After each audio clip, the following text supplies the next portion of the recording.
Maintenant, je vais parler nous tout petit des maladies tuberculeuses qui sont maladies bactériennes infectieuses que nous souvent les TB qui sont mots anglais. Et c'est principale cause infection dans le monde là. Microbe qui baille maladie ça les Mycobacterium tuberculosis qui souvent attaquer poumon moun mais parfois micro attaquer cerveau, zo moun et rein moun tout. Comment on ka connaît sou fait tuberculose ou bien on ka gen suspicion qu'on fait tuberculose. Là ouais kou a pamphlet ou cherche ou pipi sang.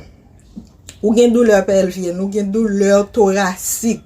Sous son femme ou regou vin anormal. Ou gen fièvre, ou ap souffler. Ça c'est bagay qui pour force suspect qu'on t'a fait tuberculose mais c'est là où gen genre de bagay ça pendant 2 semaines ou plus que 2 semaines ou doit aller à l'hôpital pour faire test pour yo vo faire test pour connait qui sort gen ou bien si son monde la carotte il doit aller à l'hôpital pour connait qui c'est gen parce que monde qui souvent prend maladie ça c'est moun les moi même moi gen tuberculose tant que m'a pédé parler bon côté m'a ri m'a chanter passer tout temps bon côté m'ka bon tuberculose là tout. C'est pour ça on dit que c'est famille, amis, collègues de travail qui souvent prend maladie ça les moun parce que moun sa yo ou passer plus temps bon côté yo.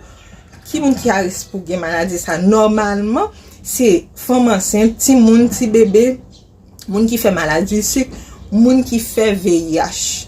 Moun ça c'est des moun qui naturellement à risque pour yo gen tuberculose. Maladie a li traité ou ka éviter gain ou ka guéri de lui même tout. Yo souvent conseiller moun sa yo pas rester dans espace fermé côté qui chaud et puis pour ça m'a fait qu'on l'autre moun dans même espace ça ou ka ba moun nan li parce que c'est dans l'air maladie a propager. Moun pa ka gen tuberculose, si m gen tuberculose, moi manyon m pa ka bol. Depuis m pa parler manyon m pa ka ba ou li. M bobo ako m pa ka ba ou li.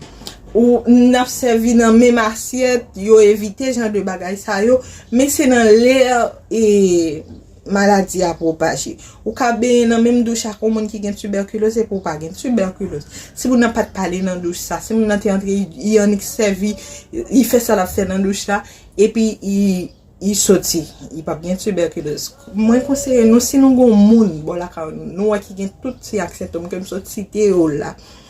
Et il dit il gagne pendant 2 semaines ou pendant plus passer 2 semaines ou bien si c'est ou même tout aller à l'hôpital rapide pour qu'a connait qui sont gagne pour qu'a gagne temps prendre traitement contre tuberculose parce que c'est pas bien me dire nous sont maladies qui traitées sont maladies qui guérit.